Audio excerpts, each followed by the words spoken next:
kinds of nonconformities because nobody could have more than 4 parking spaces, so we needed to fix that. So we fixed it by just adopting standard parking regulations that made you, a typical zoning thing is you have to provide on-site parking based upon your use, the square footage of your use. So we did that. But I think we could look at that a little more in depth, given the fact that for just the village district, is that we could probably maybe lessen those requirements in the village district, knowing that the township's already providing parking. We have 80-some spaces that we're providing already. So maybe rather than, a business having to provide 1 space per 300 square feet or 1 space per 500 square feet or whatever it is, which is what your standard zoning requirements are, based upon data that shows that's what you normally need. Knowing that we're already providing that, maybe we could cut those for just the village district, I'm saying now, that we could lessen those requirements a little bit. I think that could help.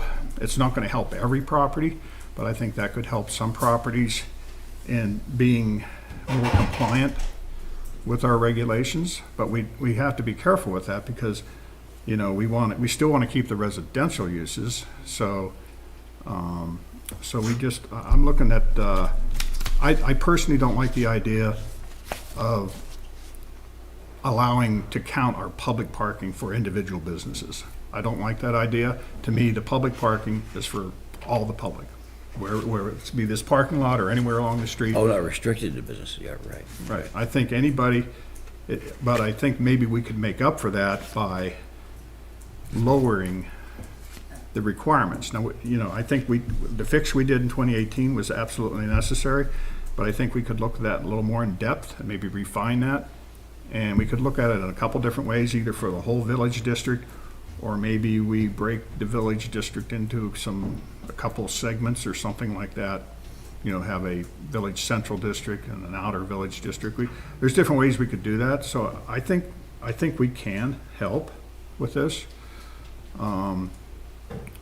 Recognize, I'm talking about the regulations now. I'm not talking about the actual parking. When you say lowering it.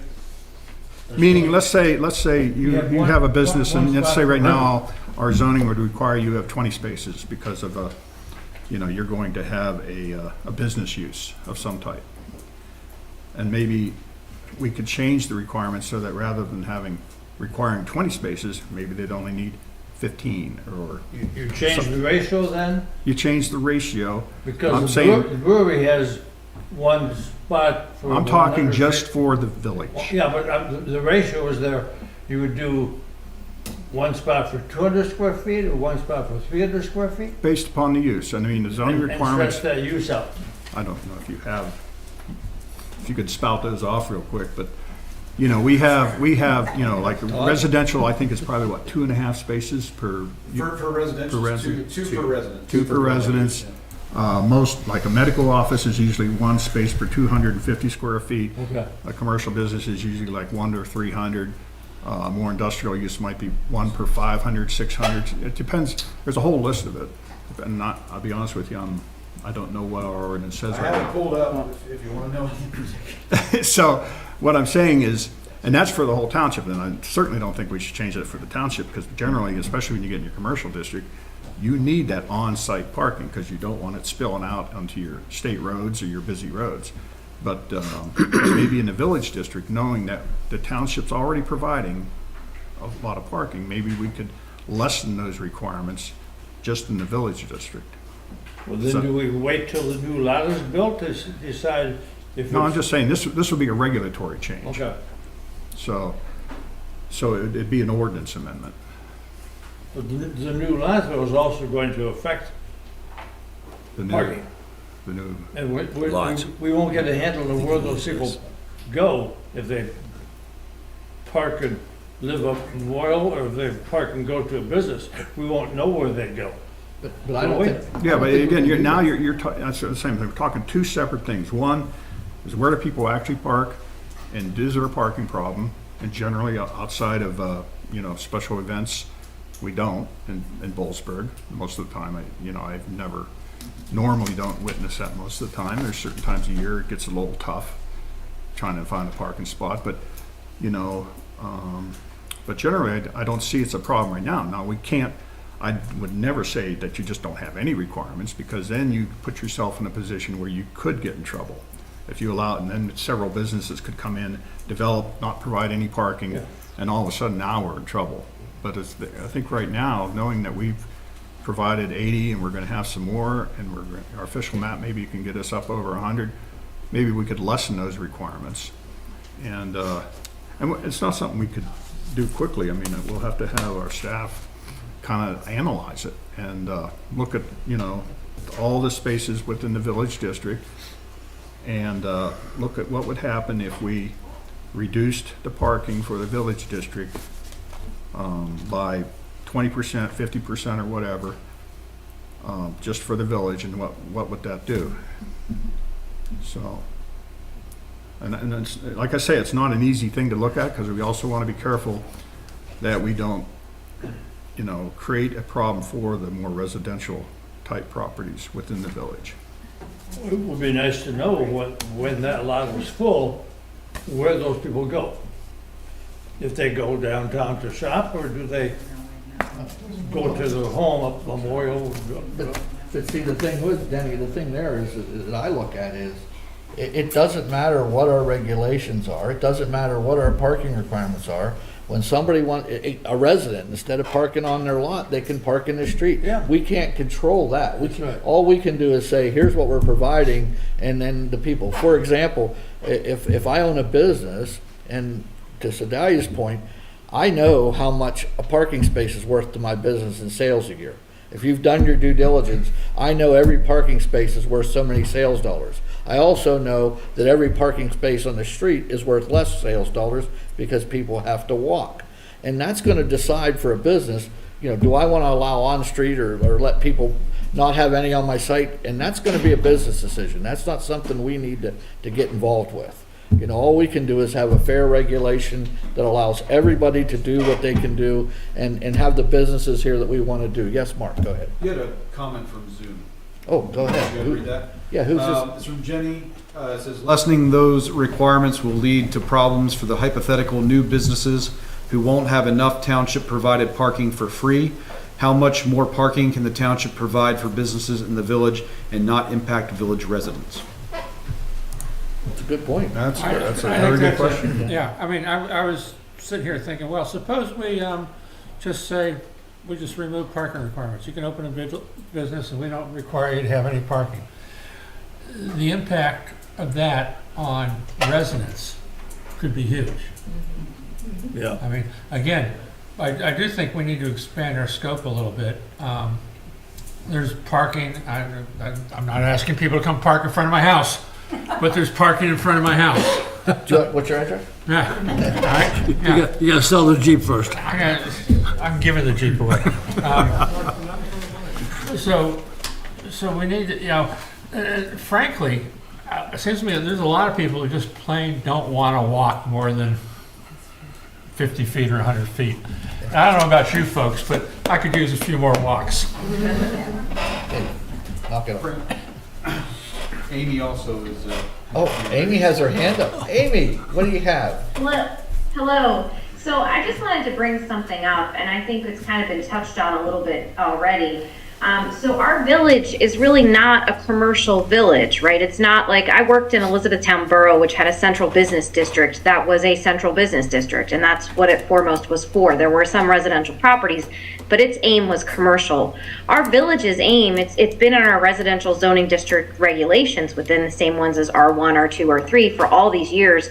Our aim has always been to be mostly a residential village. So I think as we're looking at these things, and I think it's a lot of good comments about the impact this will have on the residents in the village, and also the parking lot that we're working on behind the township building, that's not intended to replace off-street parking spaces for businesses.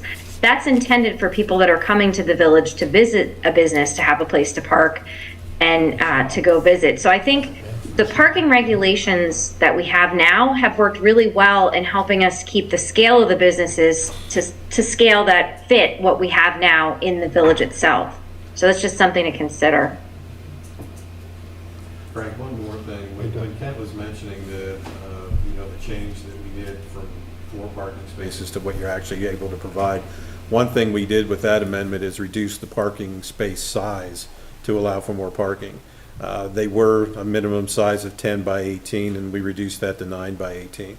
In the village, it's probably possible to reduce the size a little more. We can look into that, which on some properties would allow an extra space. Some it wouldn't have any kind of effect whatsoever, but those are the types of things that we can do within an ordinance to help out the situation. We're almost a four-wheeler size. Yeah. Well, there are some spaces in the State College Borough when you park there that you have to go out through your sunroof in order to get out of your vehicle. There's no requirement on on-street parking lot, parking size? No, we don't have any spaces marked on street, but off street, it's 9 by 18 is the minimum size you can No, do. no one above us regulates that, that's our own. No, that's up to us. And the other thing we talked about for out here, because the township has one ADA parking spot, and it's on the diamond. Have 2 There's 2? I thought there over were- here. Oh, okay, well, we're talking about putting 2, a minimum of 2 out here. So that's why we say from 20 to 25, depending on how much space we need out here, to put a couple of handicap spots, so we have more in the township, And you lose space between them, yes, for loading and unloading, so.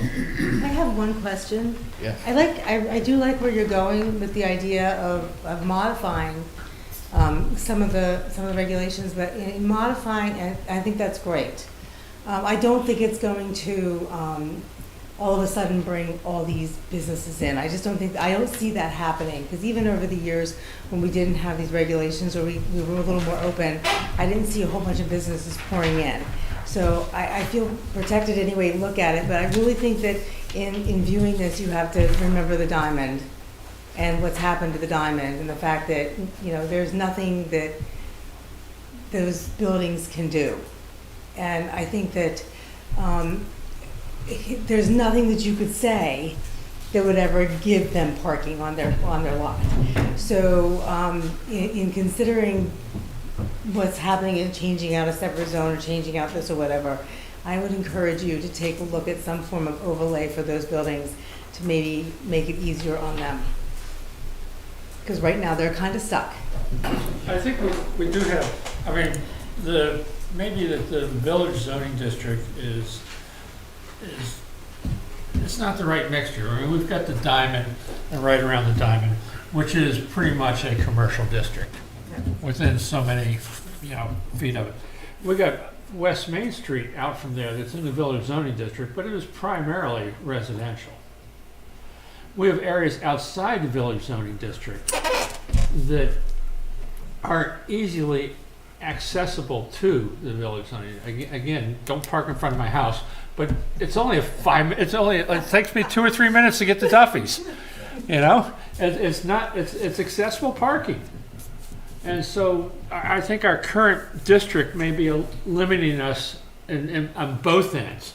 One, by considering it all homogeneous, when in fact we have this central section, and then we have this expansive section, and same time setting it off from a slightly larger area, which really is part of the Does Blue Spring Park fit into that definition, like a block away?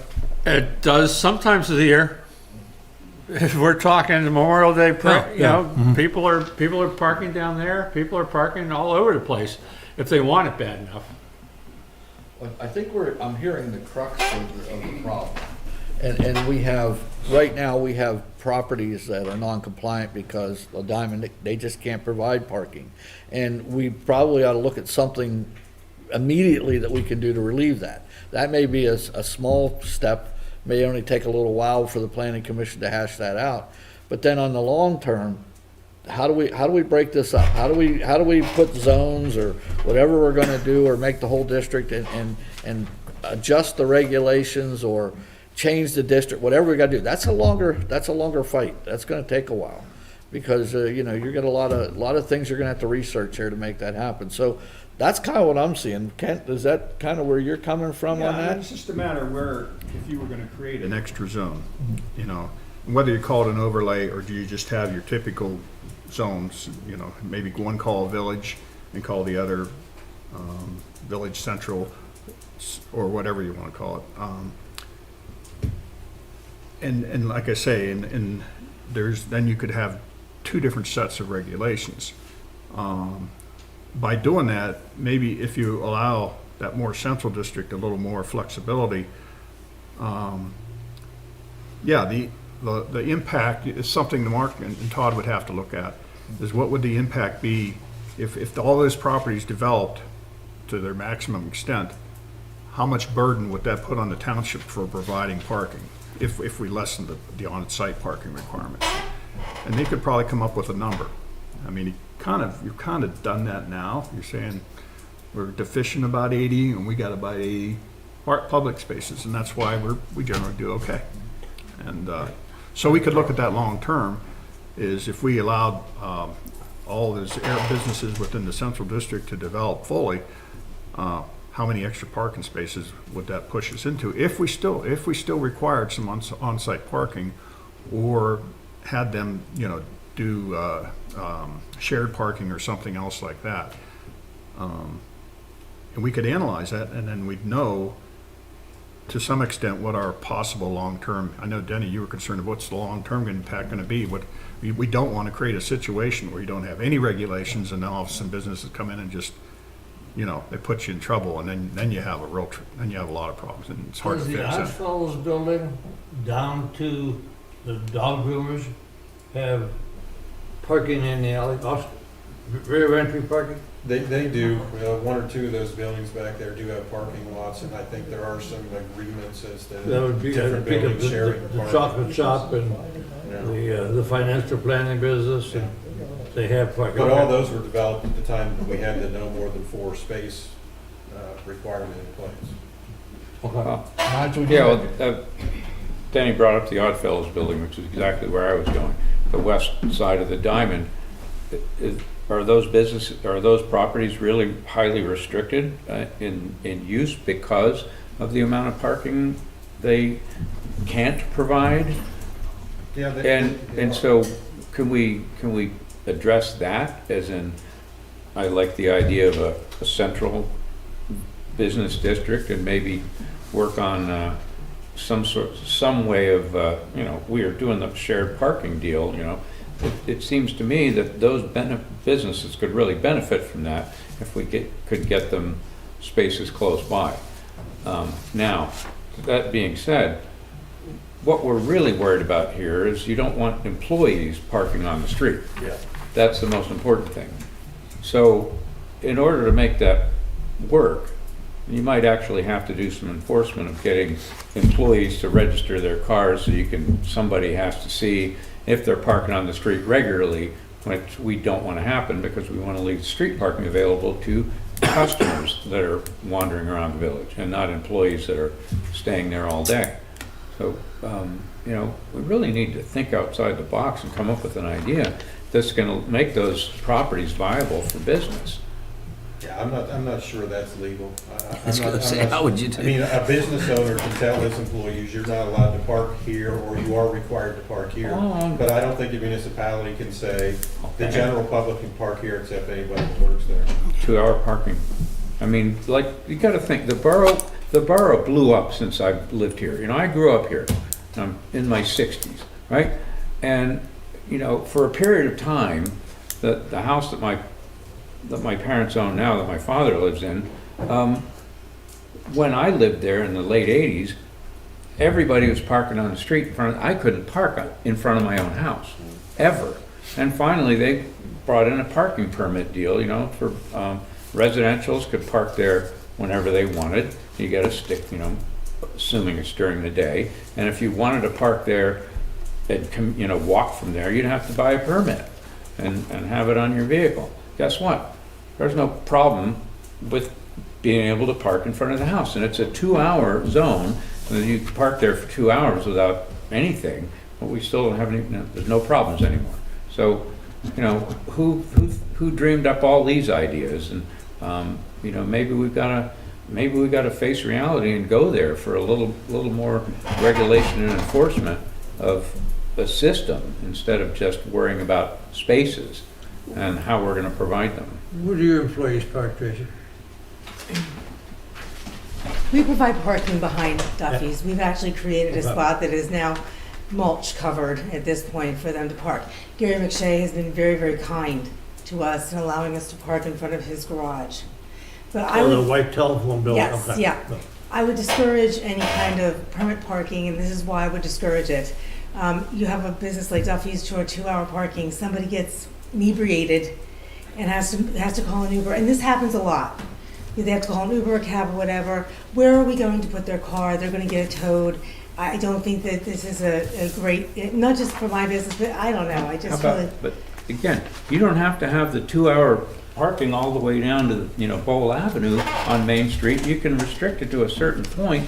And so if somebody plans to come in and drink and, maybe that possibility, they could park a little further away. Can I? I mean, Well, I have another- I I have understand, another but comment about that. let's, We have again, wait, Bruce, wait. walking, We let's have walk. residents who park on the street all the time, and I wouldn't want to restrict them from parking on the street either, but having. I Let me understand. say something. The residents will have their own, if they live close to the Diamond, they can have a residential. Here, let me say something real quick here, before we get going too much on enforcement now. We do not have a parking enforcement officer in Harris Township. We do not now. We no. do not go around looking at cars. The only time that we look at parking is if there's a complaint, we call the State College Police, they come out and either ticket or move the car. So first off, before we start talking about stickers and putting everything on, we do not have a parking enforcement officer. That's just the point. Diane, you've been waiting patiently. This is a little out of sequence, but it follows up with one thing that you said. Under the various changes in parking, what we have seen is the back of the properties have become parking lots. And I know that was kind of what the idea was, that, for example,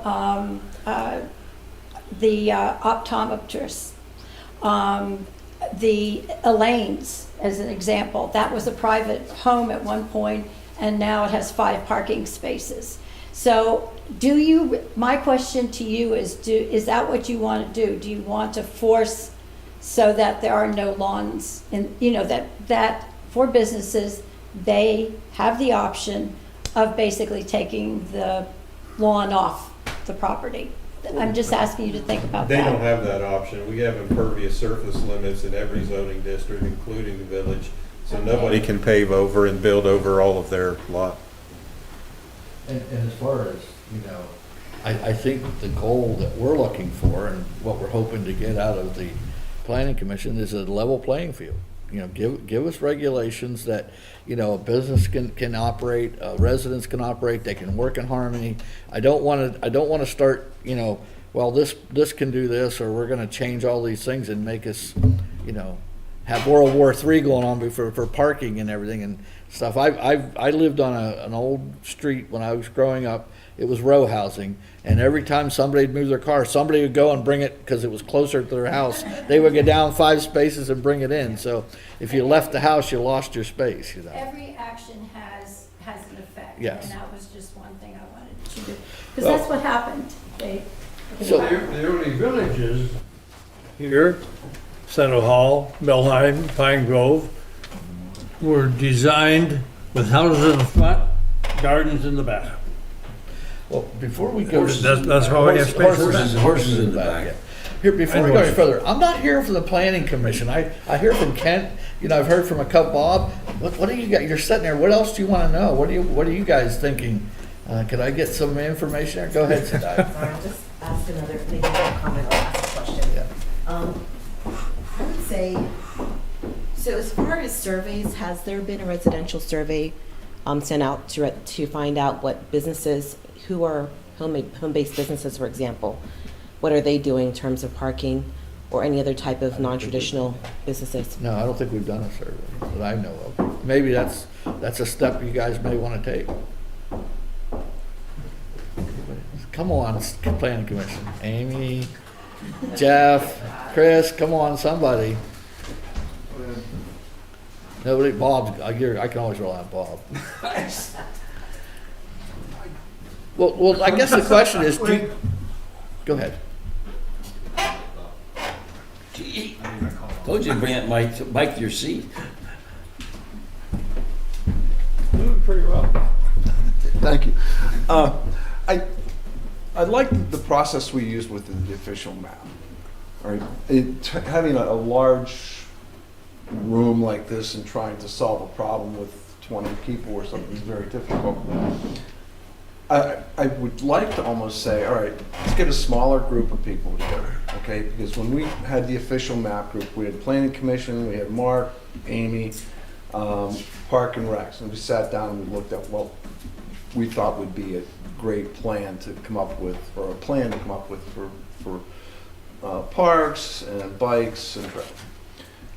Could we do something similar to that to solve this problem, where we bring maybe businesses, planning commission, the experts in a much smaller arena, one of you guys in there, so that we have a discussion and we can have it in a realistic fashion and come up with ideas and then put that up on the board and come back to you.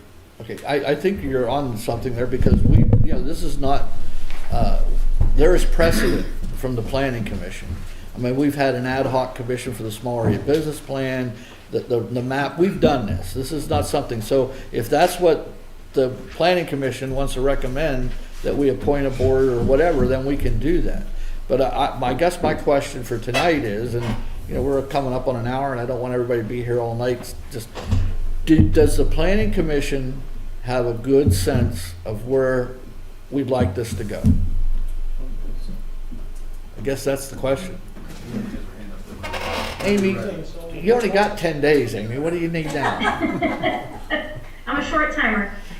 So I had a suggestion based on what Bob had just said and what Frank said. Maybe instead of going back and having another committee, which you just did with the village parking committee, maybe take a page from how we presented the small area plan and how we presented some of the rural zoning stuff, and do a series of open houses and let people come into the office and review the recommendations and talk to them. And then, when we did it before with the small area plan, we did it at a couple different times so people would have the ability to come off after work or during the day, whatever worked for them, and then got really good feedback. And, you could actually tap into perhaps some of the members of the village parking committee who are still around, even though that committee's kind of done, and tap into some members of the planning commission to present and talk about these ideas and get good feedback. And then use that to maybe make some more recommendations and some changes. Because I think you've said some really good things tonight. I think, there's some really good things to look at. But I think, again, you have to be sensitive to, you're in the middle of a residential village with commercial properties as well. And if you want to maintain a harmonious mix, you sort of have to engage both sides to make sure everybody's on board with it.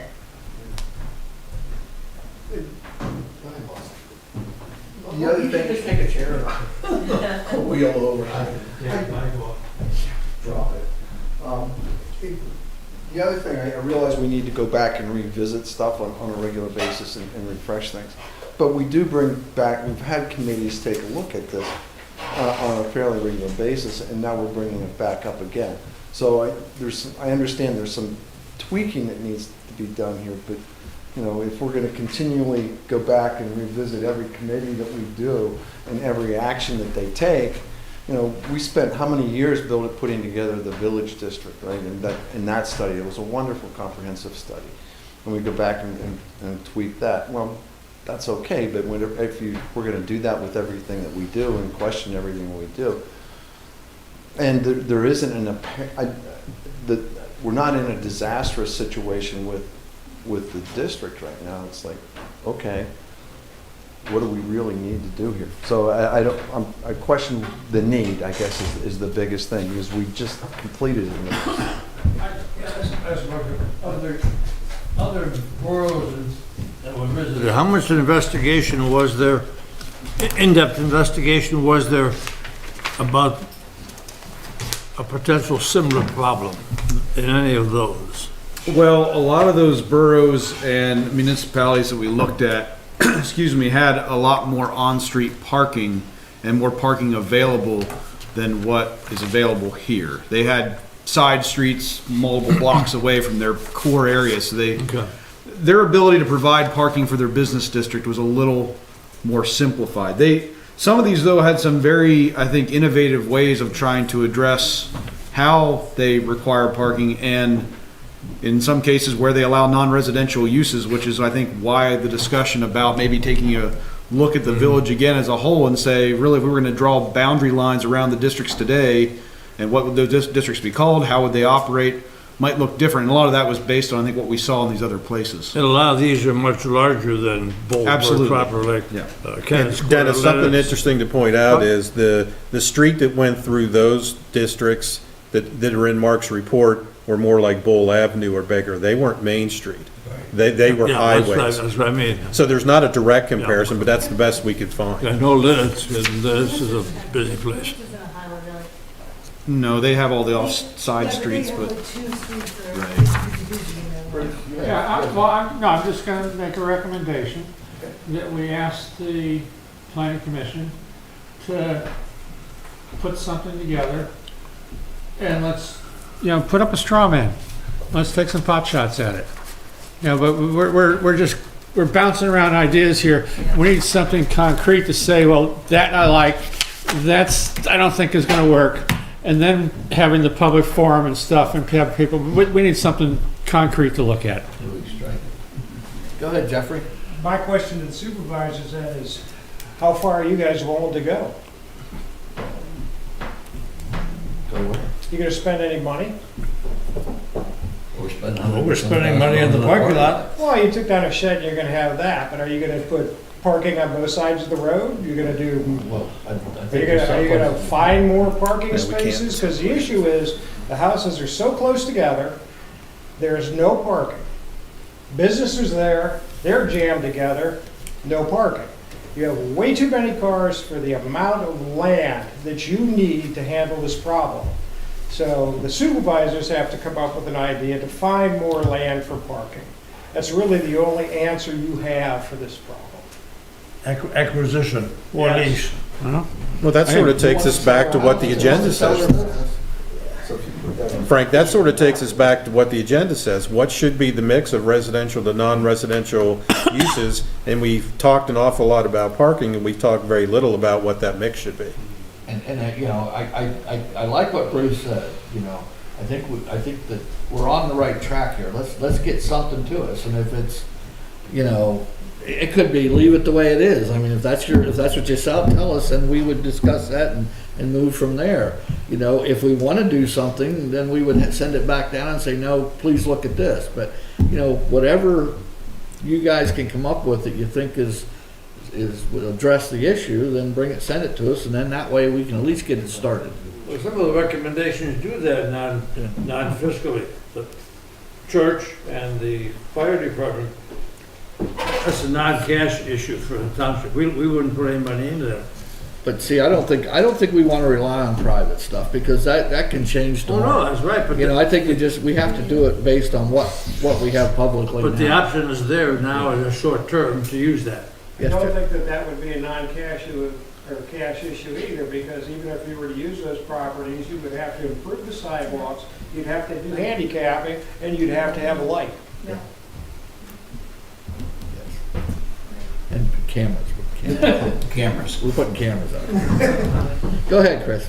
I feel we have enough to tackle the shorter term problem. The planning commission come up with a new plan to tackle the shorter term problem of the restrictions on commercial, particularly around the diamond. That sounds like there's some flexibility to make some change there. The larger, longer term issue, I think will take more joint conversations, mix of residential and non-residential, particularly in the village. So I think there are two things, we've already acknowledged those, but we can move, I feel confident we can move with something practical, in a meeting or two, and come back with something that we can all react to. And I think we were under that impression that there's going to be some short-term fixes we can do, but this is going to be a long-term. There's going to be some long-term issues here. Who owns the parking lot off of East Main here? That sort of goes to Kelly's. Kelly's owns that. Kelly owns that lot? Yeah, the township has some right of way through Yeah, there. went to the alley. Right. He lets us use that as an alley. I'd just like to point out that, yes, we're talking about parking, but what we aren't talking about is the fact that, do we really want to keep encouraging people to park as close as they can possibly? I mean, both with health considerations, but also just our reliance on vehicles. We've seen an uptick in bicycle use. We now have more and more people biking, but we have a fair number of residents who are regular walkers. And what are we doing to encourage that and not necessarily encouraging more car and closer parking? We see from Memorial Day and other special events that people can and will walk. For sidewalk improvement, we're doing that every year now. So I guess I'm just concerned that we keep talking about encouraging people to spend their time in their cars and come here and park as close as possible, when I think we ought to be talking about something a little bigger. It'd be interesting if the bicycle shop opens. The volume of bikes and the volume of cars and how that's divided. So I just think it's an important piece to factor in. I fully understand we are Americans. We love our cars. We love to park as close as possible. I appreciate Frank's comment about that. I've witnessed it. But we've also seen people parking at a distance and willing to walk. And we have more than a fair amount of walkers. We have a lot of walkers. We have a lot of walkers. And I think a lot of the parking issue we're talking about is for the visitors coming in, because a lot of people walk in the town. And that's what they do for Memorial Day. The Liberty Hill neighborhood is a heavy walking neighborhood. Coming to coffee and just coming this way, post office. Yeah. We're working on that problem too. Sidewalks. And it's called Bull Avenue. Yes? Another comment. Looking at this zoning list of acceptable uses, the village district is really small. And when you look at some of these uses, you just kind of say, what? Why? And so I think this needs to be looked at and tweaked, and so the planning commission ought to be looking at this. The left-hand column? Really, our firehouse is not in the village district, and why would you put a firehouse in the village district? Who would, on their right mind, would think that was a good idea? And, possibly, none of these properties are that big. Who in their right mind would want to put a school in the village district? That's just odd to me. So things like that. I think that would be worth some discussion. When was that list composed? Do you know that, Buck? That list originally was composed back in 1978. It was refined in 2018, and there were a few prohibitions removed. But Okay. the majority of what's in there was what was in there in 1978.